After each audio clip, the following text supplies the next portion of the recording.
Bom dia. Bom dia. Como é bom estarmos aqui, né? Reunidos como igreja, podendo louvar e adorar ao Senhor, ouvir canções, cantar junto. Bom rever alguns irmãos que eu não via já há algum tempo, né? E a gente tem que se ver assim, cheio de máscara, seguindo os protocolos de saúde, não pode sentar junto. Mas é muito diferente quando a gente está aqui, quando a gente tem esse contato, quando a gente vive junto, quando a gente se reúne para adorar a Deus.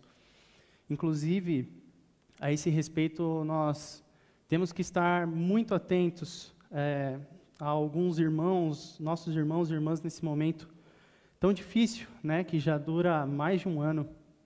O culto que está sendo realizado agora, como igreja, ele é o ápice da vida cristã, como nós costumamos dizer. Mas sabemos que não tem sido um tempo fácil. Existem muitos irmãos em nosso meio, familiares, amigos próximos, colegas de trabalho, enfim, pessoas que têm perdido a esperança. Muitos se encontram desanimados, cansados, realmente esgotados com essa rotina imposta pela pandemia. E essas pessoas estão cada vez mais isoladas, socialmente, claro, mas principalmente isoladas emocionalmente e espiritualmente. Desde o início da pandemia, nós tivemos, infelizmente, no nosso meio, algumas notícias de pessoas que perderam entes queridos, amigos, pessoas que perderam emprego também, que foram afetadas, estão enfrentando dificuldades financeiras, problemas familiares, desentendimentos, pessoas também que estão enfrentando batalhas emocionais, né, psicológicas, pessoas que já não têm mais ânimo para se levantar, que não têm força para praticarem uma disciplina diária de oração, de leitura, que já não se sentem mais parte do corpo, pessoas que não encontram mais alegria na vida, pessoas que não têm mais prazer em Deus. E nós, como igreja, devemos nos atentar, cuidar dessas pessoas. É em relação a elas que nós precisamos nos sacrificar. É com elas que nós devemos gastar nosso tempo de oração, nosso tempo de serviço. Mas talvez essa pessoa seja você hoje. Talvez tenha sido um grande desafio você estar aqui. Talvez você até preferiu não vir e acompanhar o culto via transmissão para não precisar fingir que está bem, para não encontrar com ninguém. Talvez, na sua cabeça, você é o maior afetado da pandemia pelas perdas que sofreu. Pode ser que você esteja imaginando que não há mais uma alternativa para a sua vida a não ser o lamento, a dor, o sofrimento. Talvez você sofreu tantas perdas que hoje já não há mais alegria em você. Tudo parecia ir bem, mas de repente tudo mudou. O vento soprou, veio sobre a sua casa e levou tudo aquilo que era importante. Aquilo que você tanto valorizava acabou te escapando. E uma das perguntas que vem à nossa mente nesses momentos difíceis é: onde foi que eu errei? Eu sou um filho de Deus. Será que eu deveria estar sofrendo dessa forma? Aqueles que talvez nem se preocupam com Deus, que nem amam a Deus, parecem que vivem melhor do que eu. E Deus não me ouve? Deus não me responde? É a você que eu me dirijo hoje e digo: você veio no lugar certo. E como é que eu posso dizer isso? Afinal, existem tantas pessoas no mundo, cada um com o seu problema particular, cada um tem a sua própria vida, a sua própria história. Mas, meu irmão, quando abrimos as Sagradas Escrituras, encontramos nela a resposta àquelas perguntas que são feitas no mais íntimo dos nossos pensamentos. Ouvimos a voz de Deus. A palavra iguala todos os seres humanos. Não há distinção diante de Deus entre cada um de nós. As verdades eternas contidas nesse livro foram proferidas pelo próprio Deus, pelo Deus que não pode mentir, pelo Deus que não pode ser enganado, pelo Deus que não erra, pelo Deus que não se arrepende e volta atrás. O que está escrito na Bíblia é a verdade. Esse livro é a palavra inspirada por Deus e nós cremos em cada linha, em cada palavra escrita aqui.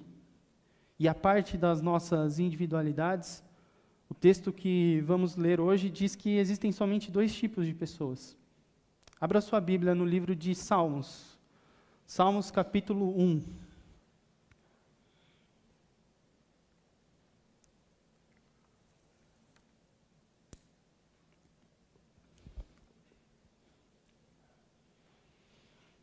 Vou ler na versão Almeida do século 21.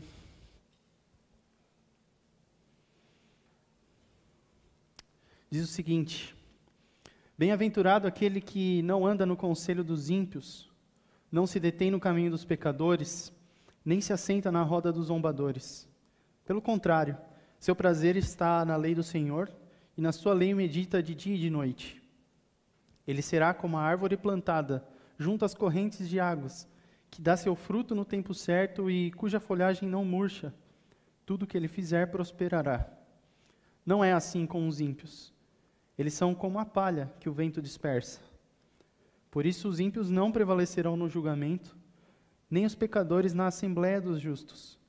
Porque o Senhor conhece o caminho dos justos, mas o caminho dos ímpios traz destruição. Feche seus olhos, vamos orar por um momento. Senhor Jesus, nós nos colocamos diante de Ti e da Tua palavra em extrema humildade, Senhor. Porque nós somos necessitados do Teu amor, somos necessitados do Teu perdão, da Tua luz iluminando o nosso caminho, necessitamos da Tua alegria e do Teu refrigério, Pai. Fala conosco nessa manhã, abre os nossos olhos a fim de enxergarmos a beleza da Tua santidade. Transforma o nosso coração ao ponto de desejarmos aquilo que o Senhor tem para nós, a Tua vida em nós. Te pedimos, Pai, que haja transformação da nossa vida por meio da Tua palavra. Alcança o perdido que ouve essa mensagem, Pai. Livra-o dos seus maus caminhos, traga arrependimento, que nessa manhã haja salvação, Pai, e que o Senhor seja exaltado. Eu te peço que da minha boca não saia nenhuma palavra que contraria as Sagradas Escrituras, mas que o Senhor nos dê a graça de Te conhecer mais, assim como o Senhor é. É o que eu te peço e te agradeço em nome de Jesus. Amém. Meus irmãos, o livro de Salmos foi escrito por diversos autores, né? Os Salmos têm estruturas diferentes entre si, porque foram escritos por diversos autores, como eu disse, mas também porque eles abarcam diversos tipos de composição literária, de gênero literário. Alguns salmos são canções a Deus, e eles, inclusive, acompanham instrumentos. Outros são como poemas. Outros são meditações sobre a grandeza e a sabedoria de Deus. Outros são orações de lamentação e expõem os sentimentos humanos profundos, como a gente vê em alguns salmos. Enfim, essas características e o contexto em que cada salmo foi escrito, quase que particular entre cada um deles, tornam esse livro uma grande coletânea de orações e louvores antigos do povo de Israel a Deus. O livro de Salmos, no entanto, não perde os seus traços teológicos pela forma como ele foi escrito, ou por conter ali orações pessoais e louvores. Pelo contrário, neste livro há reflexões que não são fáceis de compreender e os seus ensinamentos não são simplórios, né? O que está por trás de cada salmo é a preparação do povo de Deus para a vinda de Jesus Cristo. Essa é a metanarrativa por trás do livro de Salmos. Então, em relação ao capítulo que nós acabamos de ler, não é possível afirmar quem escreveu este salmo e nem o contexto em que ele foi escrito, mas não é em vão que ele inaugura esse livro poético, que ele abre o livro de Salmos, né? Os 2 primeiros capítulos servem de introdução para todo o saltério. O Salmo 1, inclusive, ele foge das características de todos os demais salmos.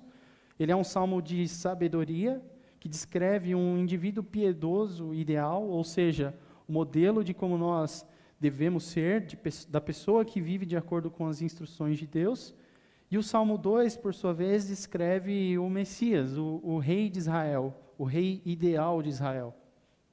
O restante do livro de Salmos, portanto, vai se pautar nessas 2 figuras, aprofundando as características de um e de outro, daquele que é o homem ideal e do rei ideal.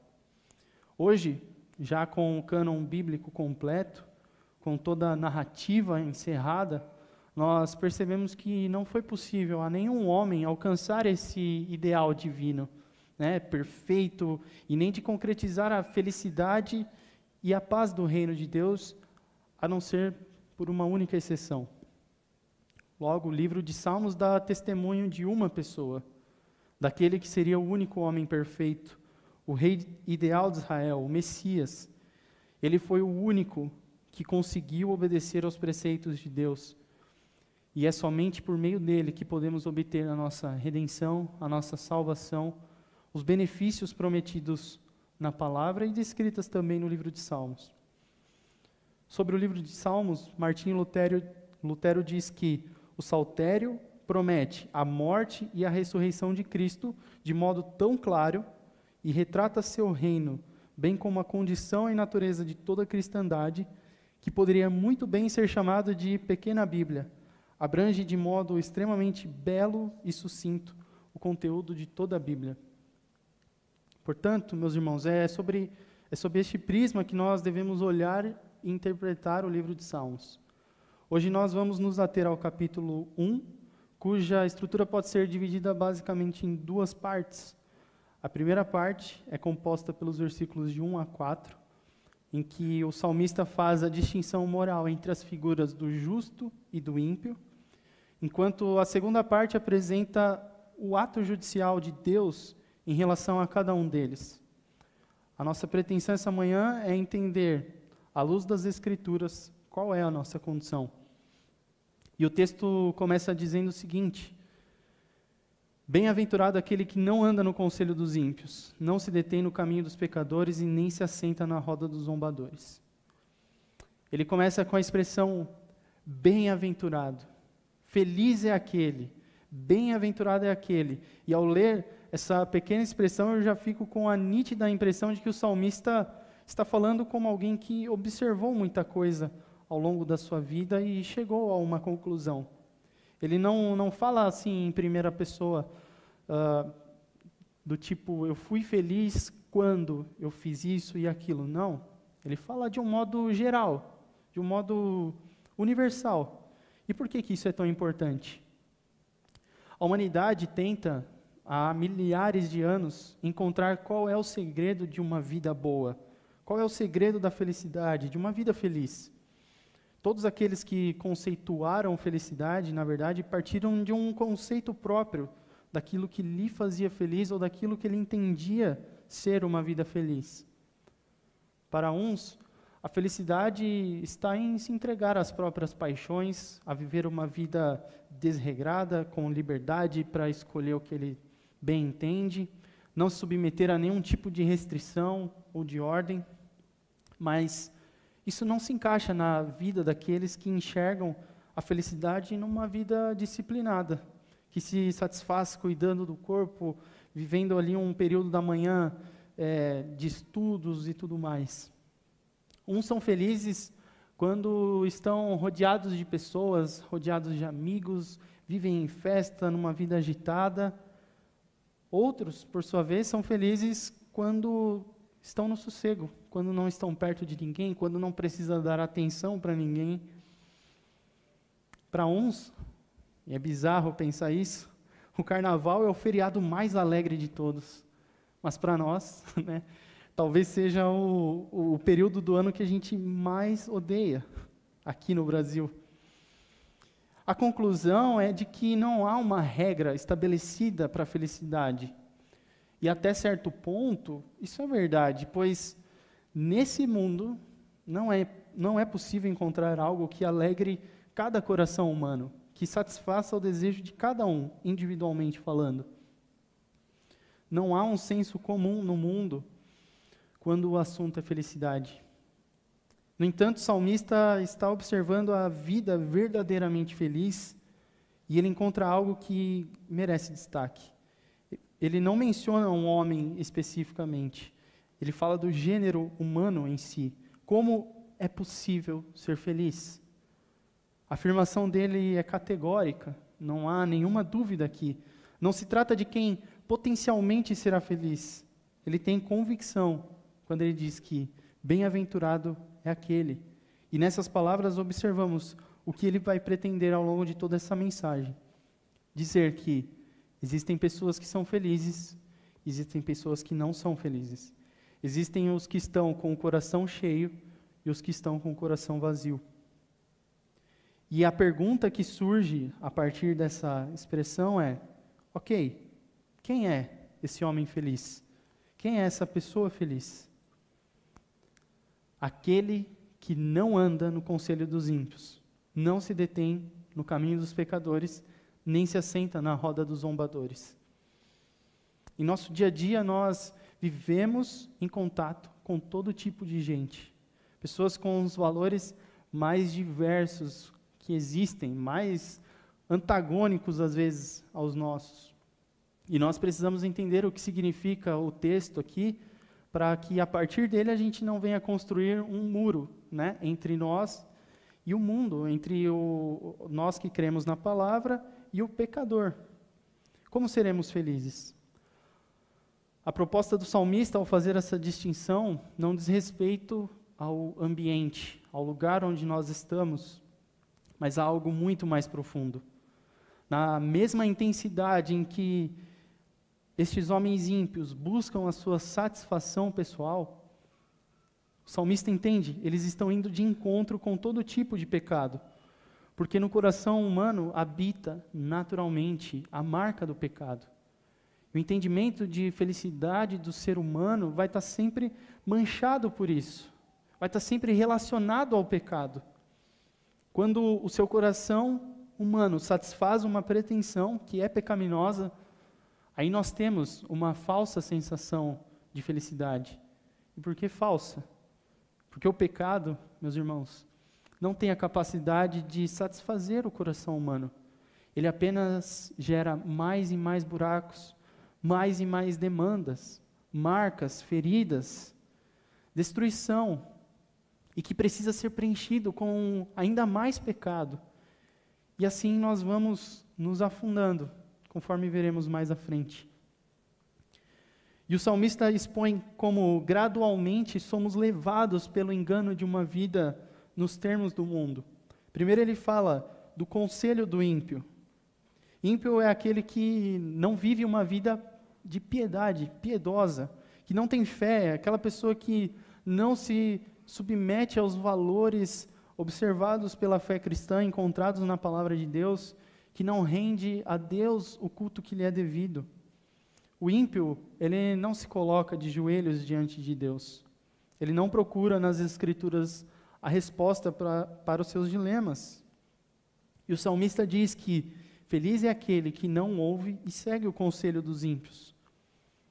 O fundamento de onde parte o conselho do ímpio é um fundamento pecaminoso do coração, de onde surgem as piores maldades. Aquilo que lhe faz bem somente no momento, sem preocupação com coisas eternas. Quanto ao seu conselho, aqui ainda se trata de uma semente lançada no pensamento. É algo que ainda não veio a acontecer. É algo que está no campo das ideias ainda. Mas conhecendo onde isso futuramente o levará, o salmista diz: não dê ouvidos ao conselho dessas pessoas, não ande conforme os seus conselhos. Após mencionar o conselho dos ímpios, o versículo segue dizendo que é feliz quem não se detém no caminho dos pecadores.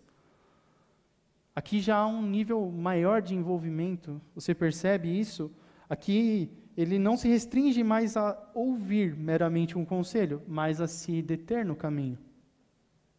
Há também um nível mais grave, do ímpio para o pecador. O salmista sai do campo das ideias e começa a falar de uma prática de pecado, de uma vida que habitualmente está num caminho de pecado.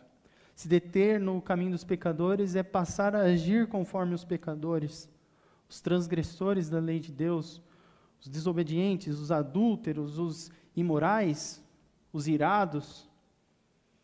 Se deter no caminho dos pecadores é manter uma prática de vida pecaminosa. Feliz é aquele que não permanece no caminho dos pecadores. E após mencionar o conselho dos ímpios, o caminho dos pecadores, o versículo chega ao nível mais intenso, que é se assentar à roda dos zombadores. Certamente o salmista não quer dizer que você não se deve se assentar com aqueles que não compartilham da sua fé. Nós sabemos, é necessário que estejamos junto dessas pessoas para evangelizá-las, para apresentar a palavra, para que eles vejam na nossa vida aquilo que Deus fez em nós. Mas aqui ele está falando simbolicamente. Ou seja, ele está tentando representar algo com essa expressão. Se assentar à roda dos zombadores, daqueles que tratam as coisas de Deus com menosprezo, que debocham dos ensinamentos puros, santos e eternos de Deus, significa estar obstinado em uma vida separada de Deus. Significa estar identificado com esse tipo de pessoa. As pessoas olham para você e já não enxergam mais uma pessoa diferente. É um grupo de zombadores. Aquele que se assenta à roda dos zombadores já ouviu o conselho do ímpio. Já se deteve no caminho do pecador. E agora, ele é como um deles. Ele é como um dos zombadores. Aquilo que começou como uma possibilidade, um pensamento, passou a ser praticado e agora faz parte da identidade dessa pessoa. Diz o salmista: feliz é o homem que não age assim, segundo essa conduta que é oposta à real felicidade. Então, a primeira grande afirmação encontrada nesse texto diz respeito àquilo que não é feliz, aquele que não é feliz, aquele que não é bem-aventurado. Há uma grande lição aqui, meus irmãos. O nosso parâmetro de felicidade não é igual ao do mundo, nunca será.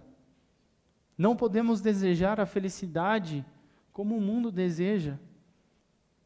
Não podemos agir como o ímpio age. Não podemos nos identificar com os pecadores, embora todos nós sejamos, e a gente vai entender isso ao longo do texto.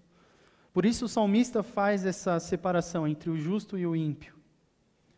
Mas, então, se não é dessa forma que nós seremos felizes, é necessário que haja um outro tipo de vida, um outro meio, um outro modo de viver, então. E o salmista nos explica. Versículo 2. Pelo contrário, seu prazer está na lei do Senhor, e na sua lei medita de dia e de noite. Nós encontramos aqui nesse versículo 2 o fundamento da verdadeira alegria. Bem-aventurado, feliz é aquele que tem prazer na lei do Senhor, e na sua lei medita de dia e de noite. O contrário de ouvir o conselho dos ímpios, de se deter no caminho dos pecadores, de assentar na roda dos escarnecedores, é se deleitar na lei do Senhor. E por lei do Senhor, nós devemos entender como a Bíblia Sagrada, a Palavra de Deus. E talvez isso no começo possa nos soar um pouco estranho. Por que o salmista não falou que feliz é aquele que ouve o conselho dos sábios, que não se detém, que se detém no caminho dos puros e que se assenta na roda dos santos, por exemplo? Porque a felicidade repousa em meditar na palavra do Senhor dia e noite. O motivo é que o salmista entendia no versículo 1 que o pecado habita no homem, naturalmente, devido à queda lá no Éden, né? Portanto, agir como homens, ouvir seus conselhos, se assentar com eles e compartilhar dos mesmos ideais e valores, mais cedo ou mais tarde roubaria a nossa alegria. Cada um de nós já nasce com a mancha do pecado. É por isso que a sabedoria, a pureza, a bondade, a alegria, todos os benefícios de Deus encontram seu fundamento num único lugar. E a Bíblia é esse lugar, porque ela não fala de nós, a Bíblia fala de Cristo. A Bíblia é a fonte de todos os bons ensinamentos. Nós podemos extrair desse livro as verdades que o nosso coração de fato anseia ouvir, os sábios conselhos. Mas não é só isso, como se fosse uma espécie de código de conduta, um código de ética, como os fariseus costumavam encarar, ou como os religiosos, ou como nós mesmos nos nossos dias enxergamos. Ela é muito mais do que isso. A Bíblia é a lâmpada que ilumina o nosso caminho, que nos traz luz. É sobre ela que devemos falar quando nos reunimos, quando nos assentamos com irmãos, com os descrentes também. As Escrituras são palavras de vida eterna e que revigoram a alma. Ela é apta para o ensino, para a correção, para o consolo. Ela é viva e eficaz, mais cortante do que uma espada. Ela fala da nossa queda. Ela revela a nossa condição. Ela demonstra como Deus nos resgatou do nosso pecado por meio de Jesus Cristo e nos dá uma esperança de vida eterna. É feliz quem vive a partir desse entendimento, quem se deleita na glória de Deus revelada na face do seu Filho. Assim diz o capítulo 19 de Salmos, dos versículos 7 ao 11. A lei do Senhor é perfeita e restaura a alma. O testemunho do Senhor é fiel e dá sabedoria aos simples. Os preceitos do Senhor são retos e alegram o coração. O mandamento do Senhor é puro e ilumina os olhos. O temor do Senhor é limpo e permanece para sempre. Os juízos do Senhor são verdadeiros e inteiramente justos. São mais desejáveis que o ouro, sim, do que muito ouro puro, mais doces do que o mel que goteja dos favos.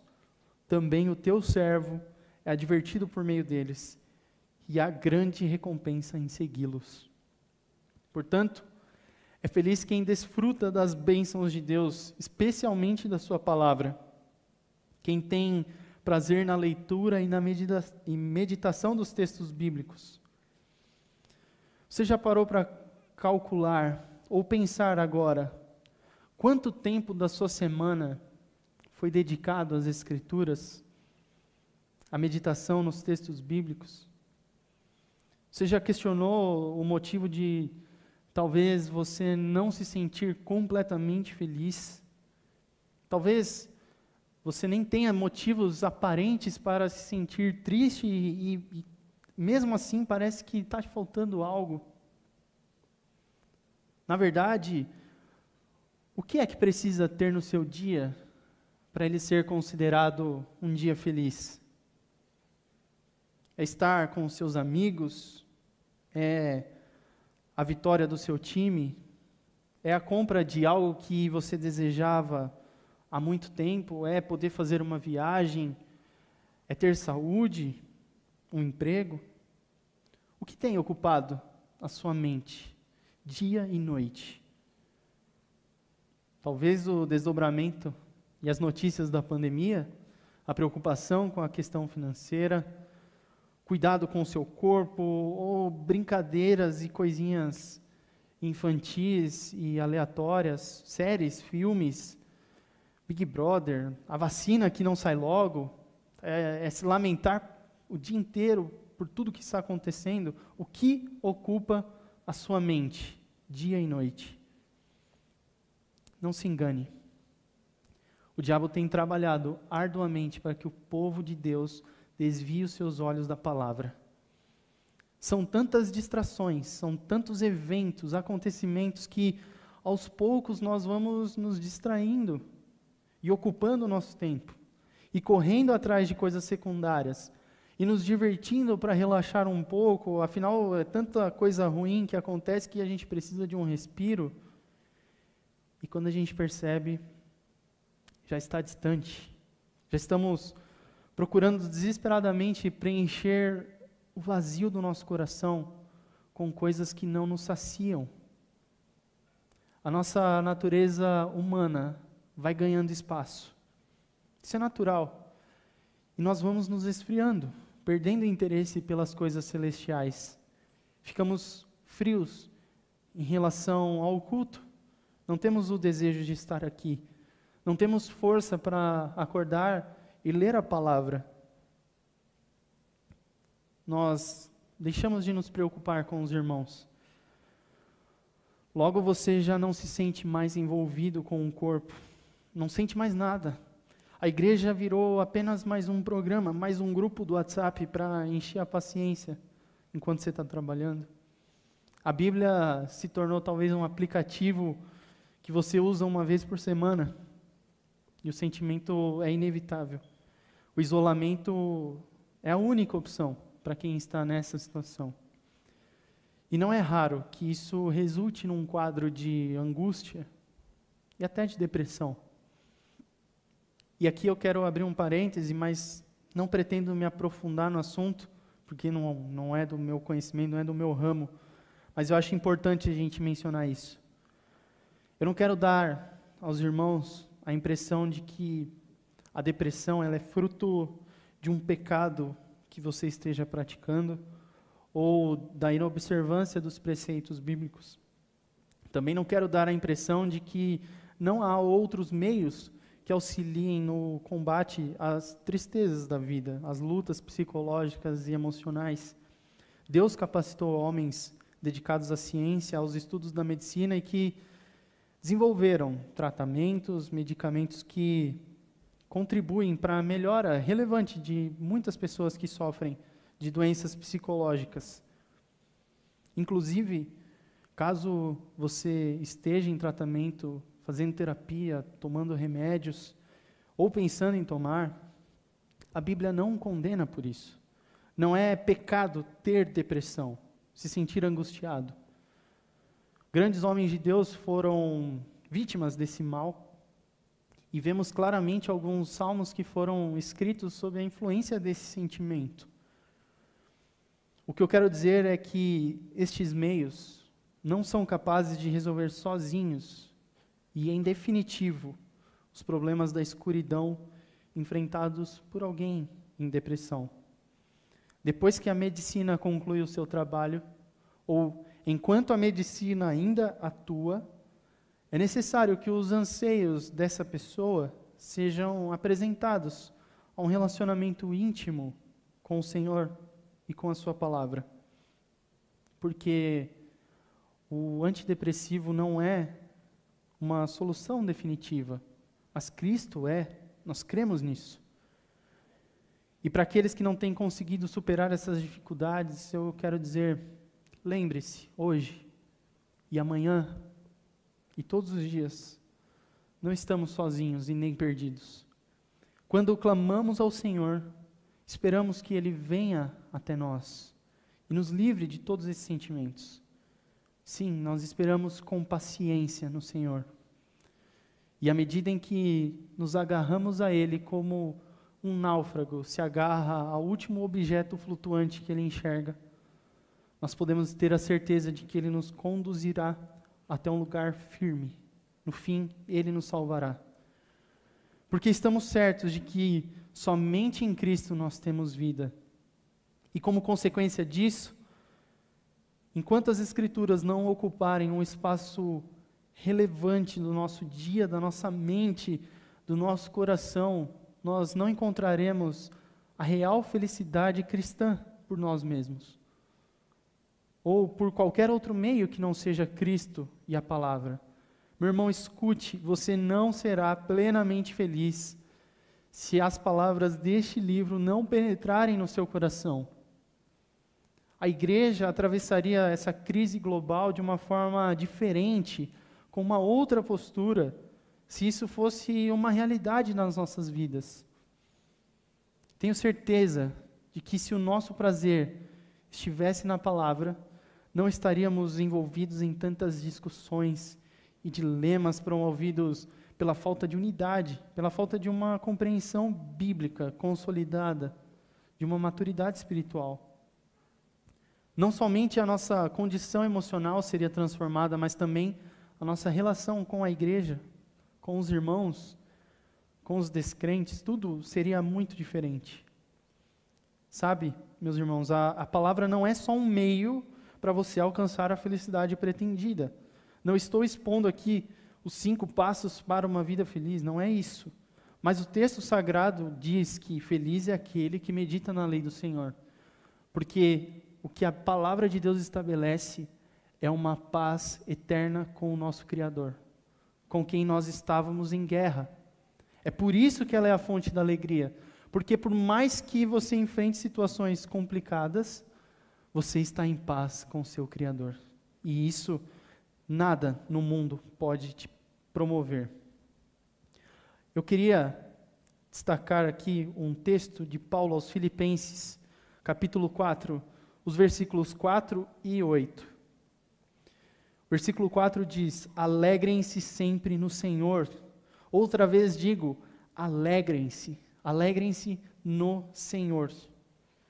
Versículo 8, finalmente, irmãos, tudo que é verdadeiro, tudo que é respeitável, tudo que é justo, tudo que é puro, tudo que é amável, tudo que é de boa fama, se alguma virtude e se algum louvor existe, seja isso o que ocupe o pensamento de vocês. É disso que se trata, meus irmãos. Deixa um pouco de lado os seus hobbies, sacrifica aquilo que rouba um tempo precioso do seu dia para você se dedicar à leitura da palavra. Tire um tempo semanal para ler as Escrituras com a sua família, com a sua esposa, com o seu marido, com seus filhos, com seus pais. Crie esse hábito dentro do seu lar. E eu tenho plena certeza, por aquilo que a palavra fala, que você vai provar coisas incríveis nesses momentos e para o resto da sua vida. E o texto continua.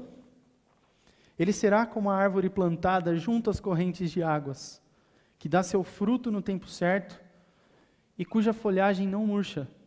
Tudo o que ele fizer prosperará. Aqui mais uma vez o salmista se utiliza de uma figura de linguagem para representar o que ele quer transmitir.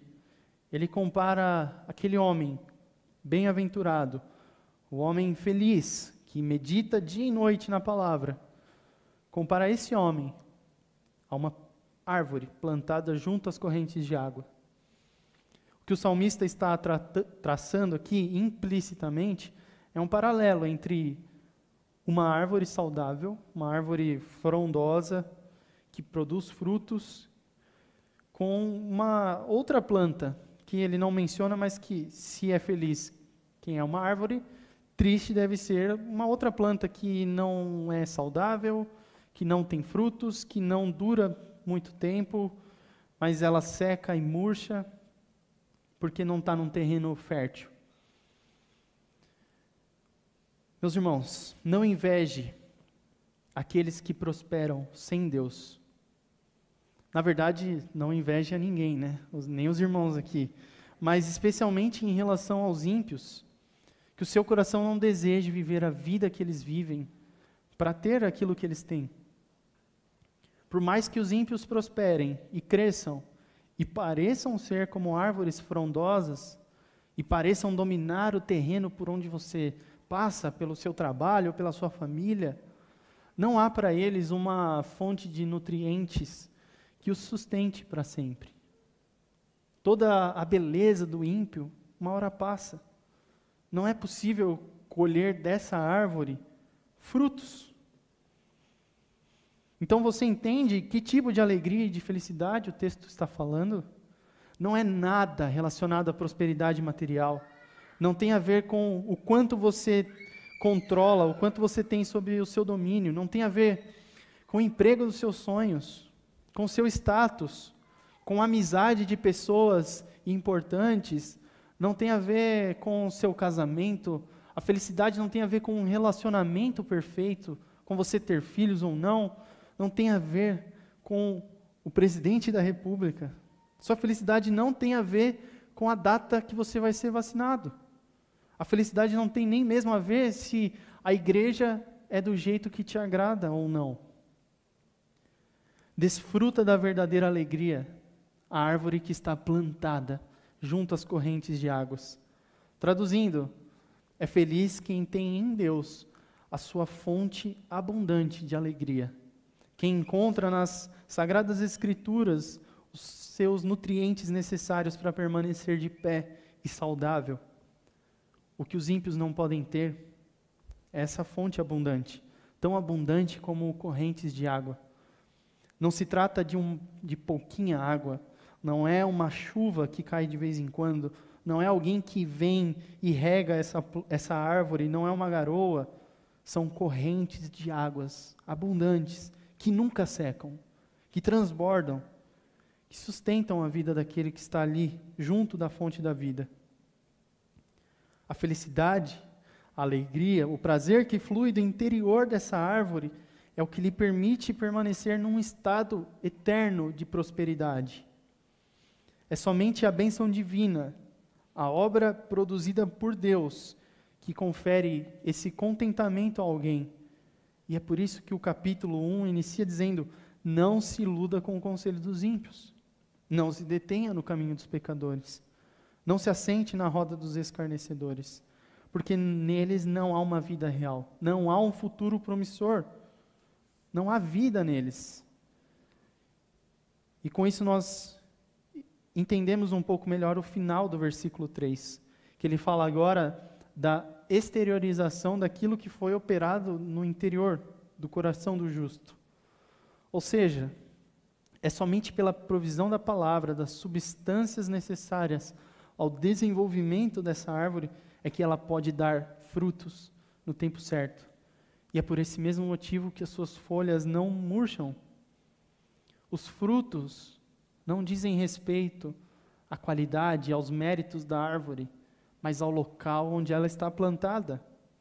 As folhas que não murcham são indicativo de que essa árvore é saudável, de que ela se alimenta de uma fonte verdadeira. Tudo o que ele faz prospera. E essa promessa de prosperidade não é uma promessa de uma boa sorte na vida, como uma recompensa por bom comportamento. O salmista conhece bem demais a vida para fazer isso. Por mais que já tenhamos falado, a prosperidade mencionada aqui está relacionada com os bens futuros, eternos, duradouros, que não podem ser consumidos, não podem ser roubados, nem perdidos. E é aqui, meus irmãos, que repousa a segurança da promessa feita àqueles que se deleitam na palavra. Que prosperidade é essa? É a vida eterna com Deus. Ora, olhemos sempre para o nosso Senhor Jesus Cristo, que sendo Deus não se apegou a isso, mas se esvaziou a si mesmo e veio a essa terra como um homem de dores, para sofrer a condenação que era nossa. O Filho de Deus encarnado, aquele por meio de quem todas as coisas foram criadas, veio até nós como um servo para realizar a obra da nossa salvação, por meio da sua morte brutal. Foi Ele quem falou que nós teríamos aflições. Ele que falou que se o perseguiram, também nos perseguiriam, mas que deveríamos permanecer firmes, crendo nas suas promessas, porque Ele venceu o mundo. Jesus não precisou ser aclamado pelas figuras públicas, não precisou assumir um cargo no governo, nem conquistou grandes coisas nessa terra, mas Ele se tornou o nosso homem ideal. E por quê? Porque Ele tinha um verdadeiro prazer na lei do Senhor, um verdadeiro relacionamento com Deus. Nas palavras de Jesus, a minha comida consiste em fazer a vontade daquele que me enviou e realizar a sua obra. Nada foi capaz de roubar a alegria do Senhor. Você percebe? A Bíblia não nos prometerá uma vida livre dessas aflições, das tragédias, das tristezas desse mundo. Isso recai sobre justos e sobre ímpios. Todos estamos sujeitos a isso. Estamos sujeitos a contrair a Covid-19, a perder o emprego, a não sermos amados pelo mundo, né? Que tudo, não há na Bíblia uma promessa de que tudo vai correr bem, mas encontramos aqui os maiores tesouros que nós podemos ter. E o maior tesouro é esse, Romanos 8, dos versículos 35 ao 39. Quem nos separará do amor de Cristo? Será a tribulação, ou a angústia, ou a perseguição, ou a fome, ou a nudez, ou o perigo, ou a espada? Em todas essas coisas, porém, somos mais que vencedores, por meio daquele que nos amou. Porque eu estou bem certo de que nem a morte, nem a vida, nem os anjos, nem os principados, nem as coisas do presente, nem do porvir, nem os poderes, nem a altura, nem a profundidade, nem qualquer outra criatura poderá nos separar do amor de Deus, que está em Cristo Jesus, nosso Senhor. Que preciosa garantia, que consolo é essa palavra, meus irmãos. A árvore plantada junto às correntes de águas tem a convicção de que nada, nem a morte poderá separá-lo do amor de Deus que está em Cristo Jesus. E por isso nos alegramos. E podemos permanecer num estado de felicidade, de prosperidade, apesar até mesmo dos nossos pecados, das nossas falhas, das nossas limitações. Mas, diz o versículo 4 de Salmo 1, não é assim com os ímpios. Eles são como a palha que o vento dispersa. Mais uma vez, somos surpreendidos pelo salmista. Era de se imaginar que os ímpios fossem comparados a árvores infrutíferas, ou a árvores que não crescem com força por falta de nutrientes, ou algo parecido com uma árvore sem vida, de boa aparência, mas sem vida. Talvez essas figuras não representassem com precisão o que o salmista está querendo dizer. Qual é a condição em que os ímpios se encontram? Aqui ele se refere aos ímpios como a palha, que é dispersada por um vento qualquer. A razão dessa comparação está no fato de que os olhos do salmista não estão sobre aquilo que os ímpios, sobre aquilo que o mundo e até os cristãos vacilantes valorizam. Não estão na prosperidade passageira e efêmera dos que vivem à parte de Deus. Os olhos dele estão voltados à iminente destruição, à ruína, à condenação eterna que será experimentada pelos ímpios. Por isso ele conclui que não se deve seguir o conselho destes homens, porque os seus conselhos são um engano. A confiança do ímpio está em si mesmo, nas circunstâncias que lhe é favorável, na segurança que ele pode ter com aquilo que ele construiu, nas suas boas obras talvez, na bondade que ele julga possuir, ou na sua esperteza. Mas onde isso vai o levar?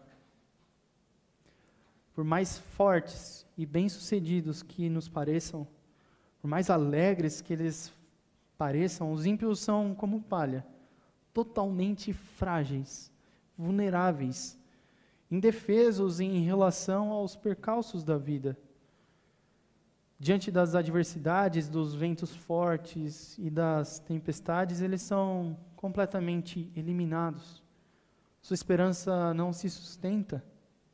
Os ímpios não são como árvores plantadas junto às correntes de águas. Eles não são como uma casa construída sobre a rocha, mas são como palha, que não resiste ao vento, que não resiste ao fogo. Todo aquele que não tem em si a vida e o deleite em Deus é como a palha. E isso fica muito claro quando chegamos ao final do capítulo, nos versículos 5 e 6. Por isso os ímpios não prevalecerão no julgamento, nem os pecadores na assembleia dos justos, porque o Senhor conhece o caminho dos justos, mas o caminho dos ímpios traz destruição. Ao longo de todo esse capítulo, o salmista vem trabalhando a ideia de que não se deve ouvir o conselho dos ímpios, nem andar como pecadores. Ele fala onde o justo encontra o seu prazer, fala que este homem é como uma árvore saudável, forte e frutífera, e que os ímpios não são assim. Agora, concluída essa distinção moral e essencial entre o justo e o ímpio, o salmista revela qual é o fim de todas as coisas. Estes 2 últimos versículos apontam para o ato judicial de Deus contra os ímpios, contra os pecadores. Um dia todos nós estaremos diante do justo juiz para sermos julgados. E o símbolo do julgamento na Bíblia muitas vezes é o fogo. E o fogo exerce uma dupla função. O fogo consome aquilo que não tem valor e purifica aquilo que é precioso. Os ímpios apresentarão suas obras e não subsistirão ante o fogo consumidor de Deus, porque suas ações não têm o valor e o amparo do sangue de Cristo, porque seus interesses são influenciados pelo pecado e não pelo poder do Espírito Santo, porque os seus corações não rendem glória ao Senhor e porque eles não encontram na palavra a matéria-prima de toda a sua alegria. Por isso, os ímpios não prevalecerão no julgamento, nem os pecadores na assembleia dos justos. É porque eles são como palha, porque não há substância neles mesmos. Não é de se admirar que o ímpio se veja sem nada ao final da sua jornada. Até reconhecemos que os ímpios desfrutam de uma prosperidade e triunfam durante o reinado na desordem moral desse mundo aqui. Mas chegará o grande dia que tratará de revelar quão miseráveis são aqueles que não confiam em Deus. Pois a verdadeira felicidade não está nesse mundo. Os seus esforços talvez foram direcionados a amontoar materiais que desaparecem no fogo, que não resistem ao fogo. Se resumem a absolutamente nada, não prevalecem a um justo julgamento. A fama não vai garantir lugar no céu para ninguém. Os bens materiais, a beleza, nada disso é eterno, nada disso permanece perante o fogo de Deus. Mas para os justos não é assim, porque a nossa obra, por menor que seja, se for coberta pelo sangue precioso de Cristo, se tiver a validação do Espírito Santo, será purificado por esse fogo e resistirá, e teremos o que apresentar. E a Assembleia dos Justos é a vida prometida para os filhos de Deus. Não é a igreja no sentido instituição. João Calvino diz que a verdadeira integridade dos justos se manifestará quando ela finalmente for provada. O que ele está querendo dizer com isso? É verdade que o Senhor exerce o seu juízo diariamente. Desde o pecado de Adão e Eva, e que ele já faz essa distinção daqueles que são seus filhos e daqueles que permanecem debaixo da sua ira. Mas uma vez que isso só é feito parcialmente nessa vida, devemos olhar além para enxergar aqui o que é a Assembleia dos Justos. O que é isso que o texto se refere. Nós, enquanto humanos, não temos a capacidade de discernir com convicção aqueles que são da verdadeira igreja, da igreja universal de Deus, no sentido literal, né? Os cristãos de todo o mundo. Deus tem seus eleitos.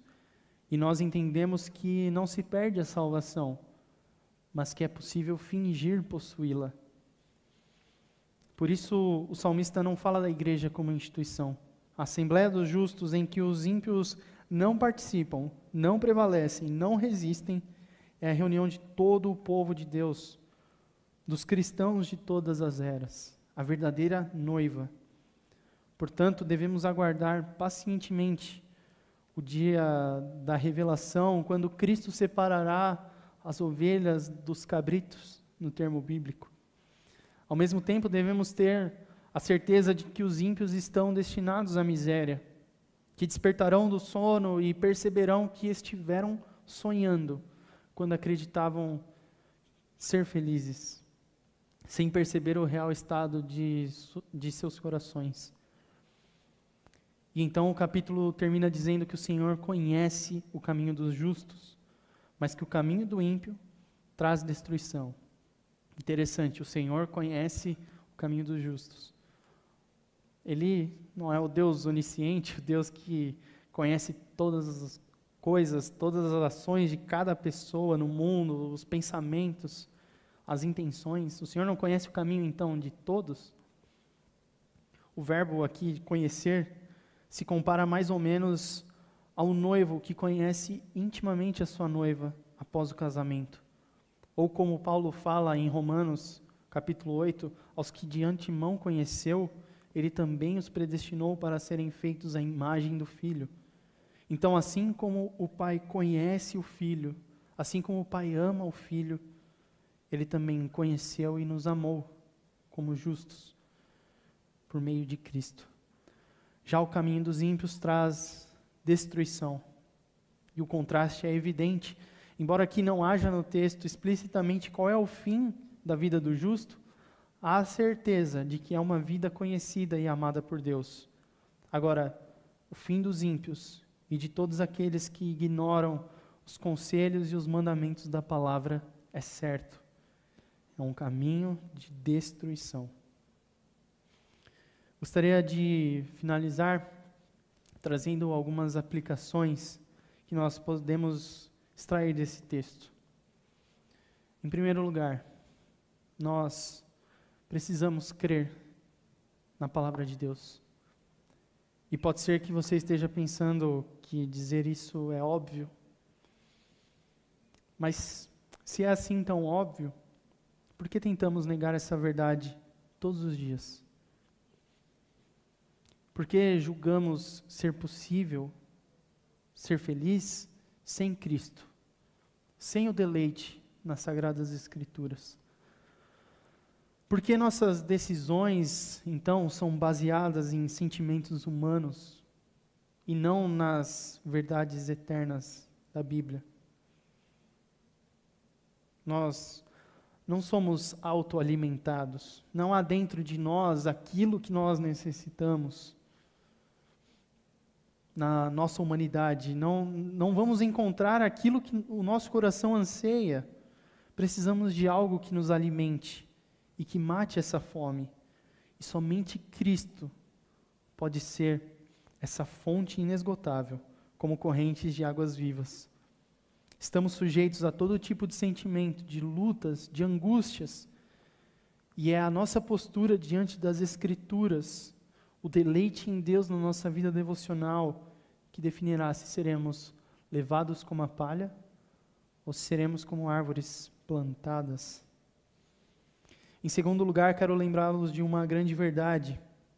Por mais que você enfrente lutas profundas, como um verdadeiro cristão, você jamais estará completamente sem a alegria em Deus.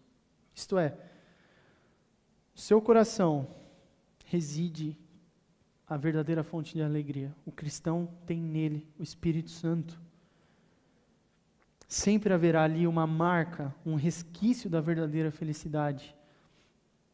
É provável que ela se manifeste talvez em forma de uma boa lembrança daquilo que um dia Deus fez, e não como uma alegria extraordinária, contagiosa, expansiva.